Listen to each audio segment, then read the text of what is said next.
In this lecture, we will look at how we can open a text file in C++. So far, we've been using stream abstractions such as cout and cin for output to the console and input from the keyboard respectively. The stream abstraction represents a source or destination of characters, and so we also have stream abstractions that represent a file on a disk. File stream objects allow us to interact with physical files that are on disk. We can open files and then read from them or write to them. Any modifications are then reflected in that file on disk. So in this lecture, we will check to see if we have opened some text file successfully or not. And then in upcoming lectures, we will see how we can read from a file, and then also eventually how we can write to a file. To begin, let's declare an std_if stream object. I will name the instance in_file. Now before moving on, let's build this.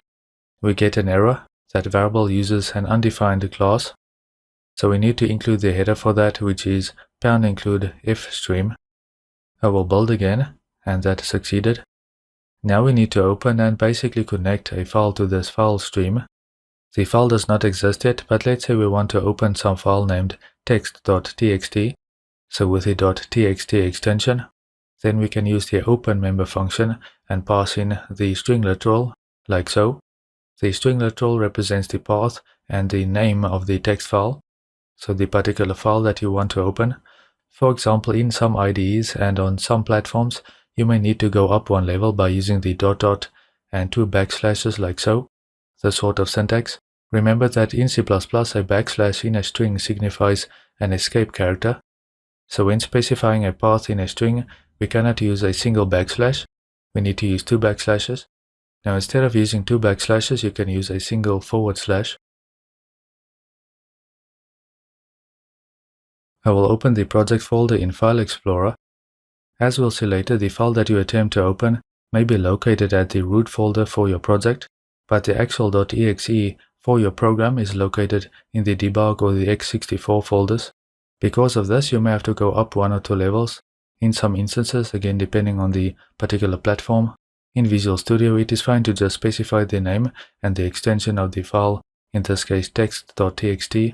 Next, we have to do a check to see if the ifstream object is not associated with an open file, because in that case we want to throw some sort of an error and maybe even terminate the program. We can use the isOpen function to check if the file has been opened successfully or not. If the file could not be opened for some reason, we will print an error message.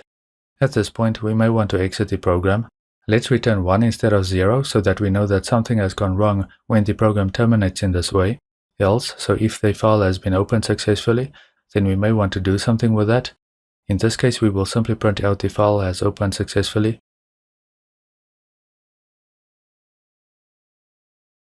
Finally, we want to close the file, and we can use the close member function for that. At this point, that text.txt file does not exist yet, so we should get file could not be found. Let's build and run to check. And that is what we get, file could not be opened.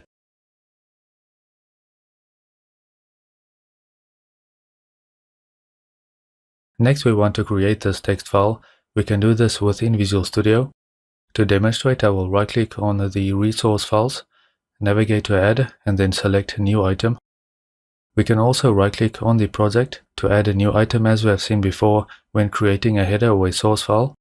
If we were to do it in that way, we add the text file, then we can always drag and drop that into the resources folder later, but that is an extra step that we can avoid in this way.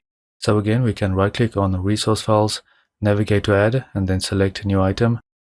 Then in the utility section, we have the text file, which has the .txt extension.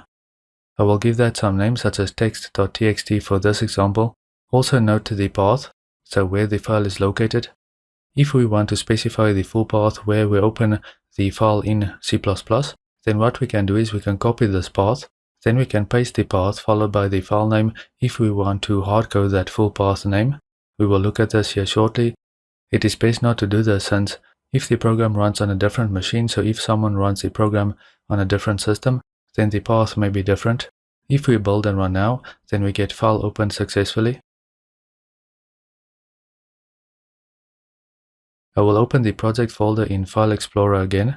Notice that the text.txt file that we have created from within Visual Studio is located in this directory. where the solution is located. However, as we have discussed before, the executable files that actually run our program is under the debug or the x64 debug folders. Because of this, in some IDEs, you may want to go up one level. In most cases, this is not necessary. You can also specify the full path. So I'll paste in that path here, remembering to specify the actual file that we want to open, not just some path. And just to demonstrate, if we build, we will get warnings. Unrecognized character escape sequence. Now you may want to take a second to think about why this is. Well, this is because we are using the backslash, right? The backslash in a string again represents an escape sequence. So we can use 2 backslashes like so, and that should work fine. Now we can also use the /, and behind the scenes, that will do the calculations needed to interpolate that path. Build and run, and the file opens successfully. Again, if you need to go up one level, you can use the /. We prefer not to specify the full path, since as I mentioned, if the program is run on a different system, that path may not exist. That is, the file may be located somewhere else, maybe even on a different drive. So instead of drive C, it may be located on drive E or whatever else. For now, I will save those changes and only provide that file name and extension in the string. At the moment, we are using this openMember function to open the file and associate that file with the stream object. However, we can also associate the file with the stream object on construction. As you may have thought, we can simply pass in the name of the file to associate that with the stream object. So to demonstrate, I will copy the C string that represents the file name and pass that into the constructor like so. Build and run, and we get file open successfully. The reason why we need to learn about the openMember function is that sometimes we need to get the file name from somewhere else, such as from user input, as we will discuss later in the lesson.